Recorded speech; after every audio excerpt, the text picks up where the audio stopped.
Our big focus, the External Affairs Minister's Dr. Jaishankar actually touched down in Italy. He's on a 3-day visit till the 26th of November. And the main highlight of this trip is attending the outreach session of the G7 Foreign Ministers meeting, where India has been invited as a guest country.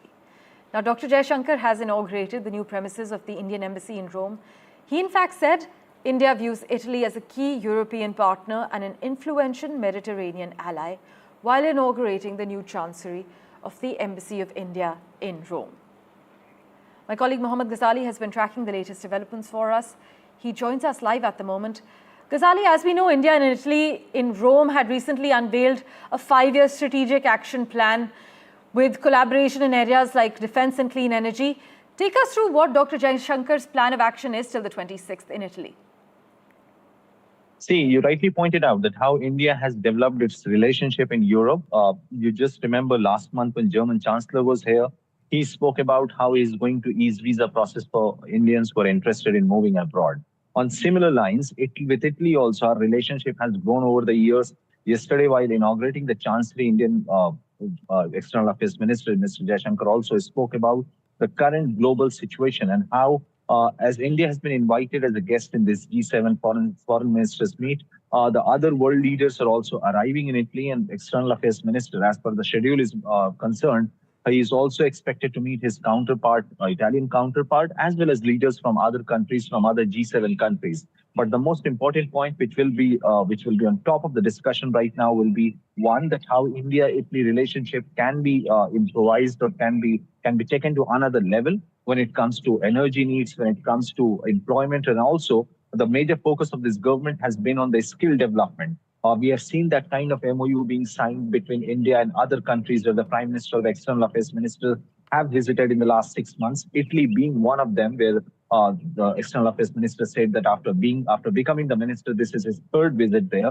And besides that, the focus will be on the 2 global conflict. That has been the focus of all these summits, bilateral talks.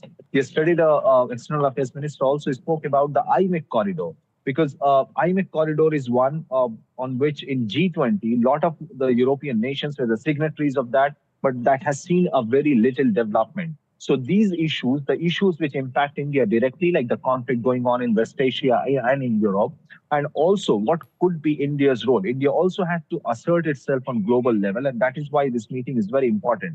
Besides weaving or stitching these alliances with global countries like Italy or the Western parts, India is also focusing to assert that it can also play a role as a peacemaker and also offer as a voice of the global South. As always, Ghazali, thanks so much for joining us with the latest update. Meanwhile, in the American heartland, supporters of Donald Trump are thrilled, believing they're finally getting the president they've always wanted. But voters who helped elect Trump to the White House are now celebrating what they see as his break from the Washington establishment. Now, while leading Democrats criticize his cabinet nominations as agents of contempt, rage, and vengeance, Trump's supporters are viewing his cabinet picks as proof that he has shaken off the influence of the political elite and is staying true to his promise of change. Democrats are currently outraged in the United States over Donald Trump's latest cabinet picks, including his choice for health secretary, who's a vaccine skeptic. They're also furious at the prospect of former Fox News personalities leading the Pentagon and the Department of Transportation. Adding to the controversy, there's concern over tech mogul Elon Musk potentially shaking up the federal bureaucracy in a major way. In fact, even some Republicans are uneasy about Donald Trump's cabinet picks. For instance, the nomination of former Florida Congressman Matt Gaetz for U.S. Attorney General quickly faltered after just a few days due to allegations involving sex with a minor, causing a major setback for Trump's selection process. But in a few days, we are told that cabinet will be fine. The other crucial developments we're tracking: Ukraine's president has said the country had been targeted by nearly 500 drones in the past week, as well as more than 20 missiles, and complained that Russia was using the country as a testing ground for its munitions. Russia's first ever use of the Oreshnik intermediate range ballistic missile on Dnipro captured global attention, as we extensively covered. On Sunday, Zelensky highlighted the increased level of the drone attacks, the Shahid drone attacks as well. Uma Shankar reports. Ukraine says that the maximum speed of the missile with which Russia attacked its city Dnipro on Thursday was about 13,000 km per hour.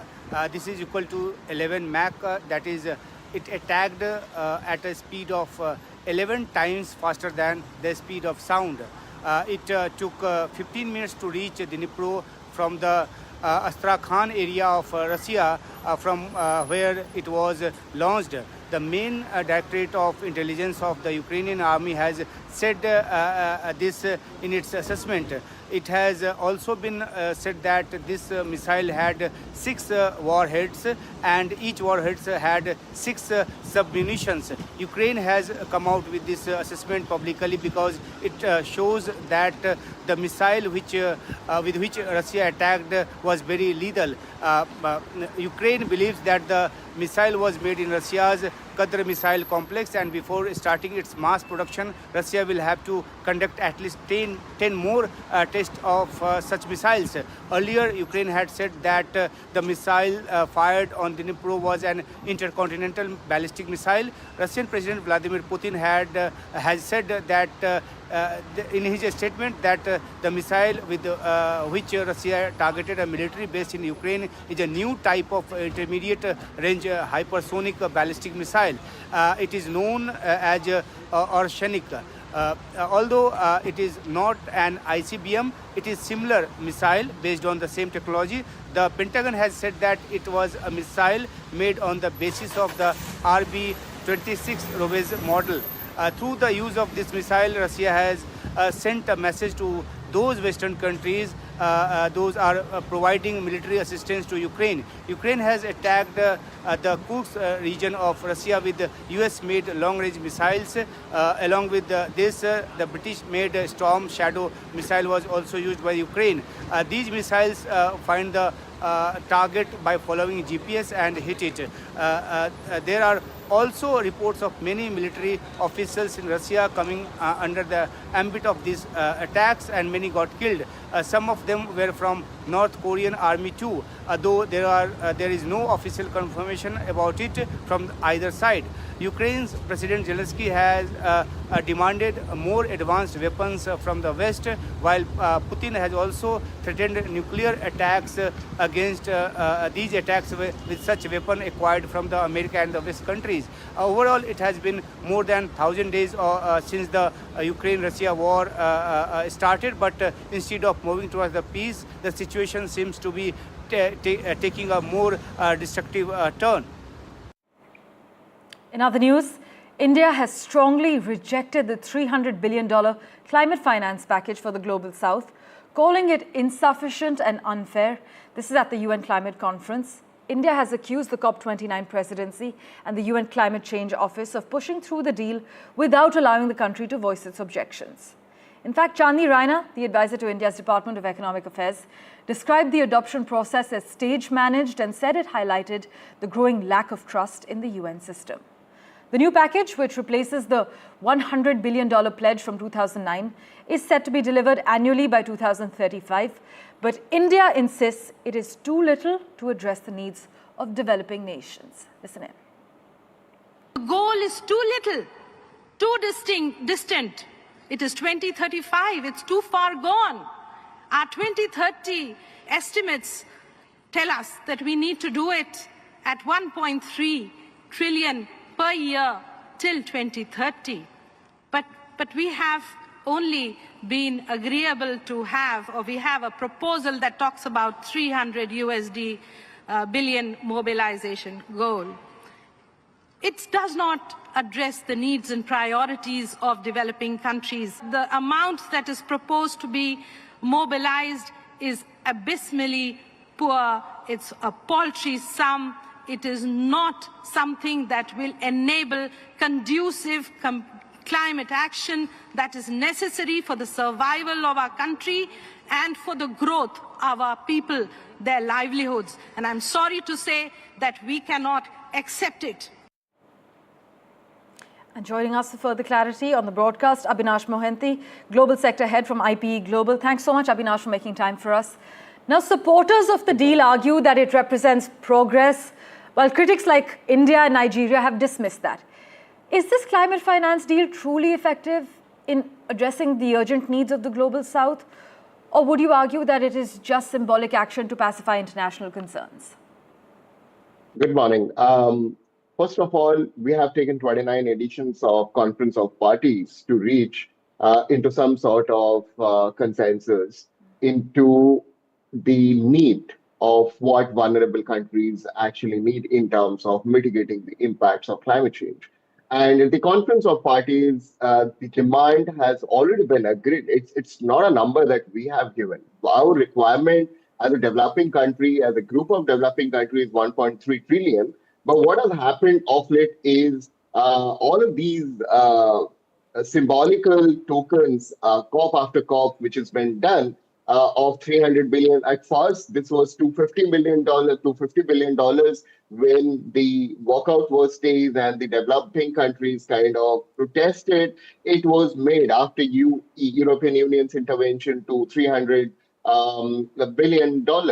And that $300 billion is actually too little, too slow. It is not even what is the exact quantum. And what India did was kind of voicing out the voice of the global south in terms of taking it forward and providing that voice for the most vulnerable ones, that these amounts are just mere symbolical and emblematic. And these amounts are not going to help us in some way or the other. And that's what is the larger problem with the COP processes now, that the bridge is already been burnt. It's been burning more and more rather than just the trust bridge that should be breached in between the developing country. And that's where the problem lies. In fact, Avinash, India has expressed discontent with the fact that it was not allowed to speak also before the deal's adoption. In this case, how much influence do developing countries have in these high-level climate negotiations? Would you say the process needs more inclusivity and more transparency? So the process, as per the process, there is a draft text that comes out, and after the draft text, all the countries, at least selected few countries, have got a chance to speak up. Whereas in this case, India wasn't allowed because it was well clear that countries like India are going to protest it, countries like India are going to put it forward, not agree to it. And the UN processes need to be more transparent. You can't be just stage mannering these conferences, because this is a question where lives, livelihood, economies and infrastructures are at stake. Absolutely. For larger part of the globe.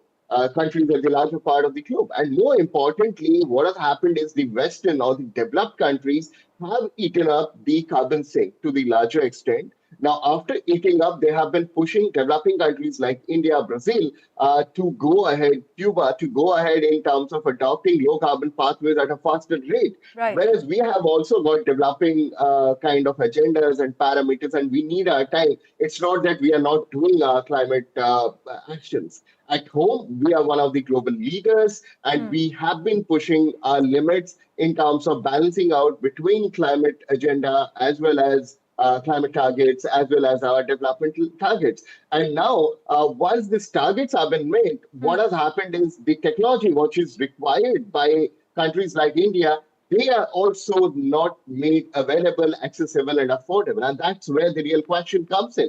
And these are all some of the major questions which the COP or the UN processes need to answer. It can't just be stage mannered every time one COP after the other. And that's where the real challenge comes into picture. Indeed. Avinash, thanks so much for joining us and for the great insight. We sincerely hope that climate negotiations can make some tangible movement on the ground rather than them being just symbolic concerns. Thanks so much, Avinash Mohanty, for joining us. As always, news and updates continue right here on NDTV. Taking a quick break for now.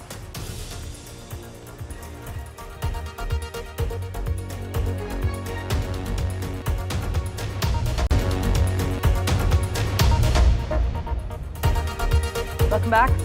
Islamabad, Pakistan's capital, is under heavy security lockdown as protests are expected from supporters of jailed former Prime Minister Imran Khan. His followers, led by members of his Pakistan Tehreek-e-Insaf party, are demanding his release. But the government has blocked major highways leading into the city, anticipating large gatherings near the parliament.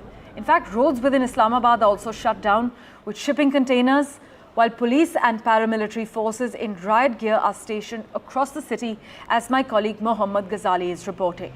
In fact, Ghazali is with us live at the moment. Ghazali, Islamabad is on lockdown ahead of mass protests? Yeah, we have seen that in the last 2 weeks before November 24th, that how Imran Khan, his supporters, the PTI leaders have been mobilizing people on social media to storm national capital on November 24th. That was yesterday. But the government has been very determined that they will not allow the protesters to enter into the national capital. And this had happened a couple of last month as well. In October, in September, there have been repeated attempts by PTI supporters to rally support for Imran Khan. Imran Khan has been using social media, giving interviews to journalists to call for people. And the last post that he made a couple of days ago asking 4 sections of society, journalists, lawyers, doctors, and intellectuals to storm the streets. But that doesn't seem to be happening right now. But large gatherings outside Islamabad have gathered from different cities like Rawalpindi, like from other different cities of Pakistan. But the government is very determined that with iron hand, they will try to crush these protesters or not let them enter into the national capital for any kind of protest. And that is where the showdown is expected. Even yesterday, many PTI leaders were arrested before they could even reach Islamabad from different pockets of the country, and all those stronghold of Imran Khan's party PTI. Many leaders have been arrested, detained, and it is very likely that even if his supporters persist that they will continue to move towards Islamabad, there is likely to be a showdown between the security forces or the government forces and PTI supporters. Ghazali, as always, thanks so much for joining us with the latest. Meanwhile, 3 days of bitter sectarian gunfights in northwestern Pakistan have killed at least 82 people and wounded 156 more, as per local officials. The latest bout of violence began on Thursday last week when 2 separate convoys of Shiite Muslims travelling under police escort were ambushed, killing at least 43 and sparking 2 days of gun battles. Now, nearly 300 families have relocated after fresh violence there.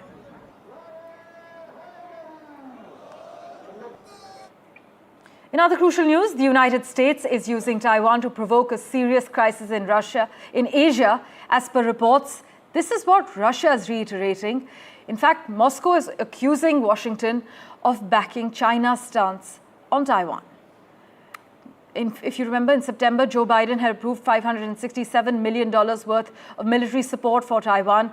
Russia had responded that it was standing alongside China on Asian issues, including criticism of the US drive to extend its influence and deliberate attempts to inflame the situation around Taiwan. My colleague Laura Westbrook is tracking the latest developments. She joins us live from Hong Kong at the moment. Laura, Russia now claiming Washington is violating the One China principle and saying that the US is using Taiwan to stir crisis in Asia?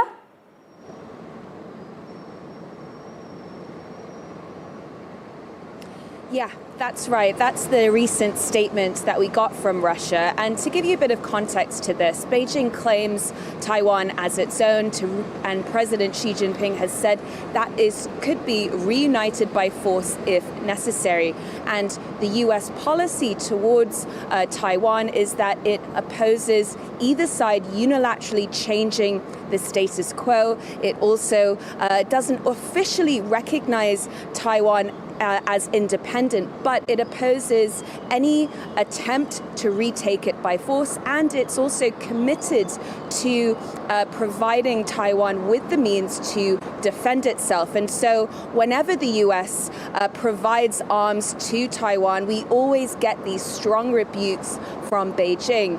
And the most recent example of that was, as you mentioned, in September, there was President Joe Biden approved a $567 million arms sale package. And following that, we heard a statement from Sergei Lavrov, the Russian foreign minister, and he said that Russia is supportive of China in Asia, and it opposes any attempt to inflame the situation in Taiwan. But crucially, he also said that Russia approves of Beijing's approach to Ukraine, and I think this is really key here.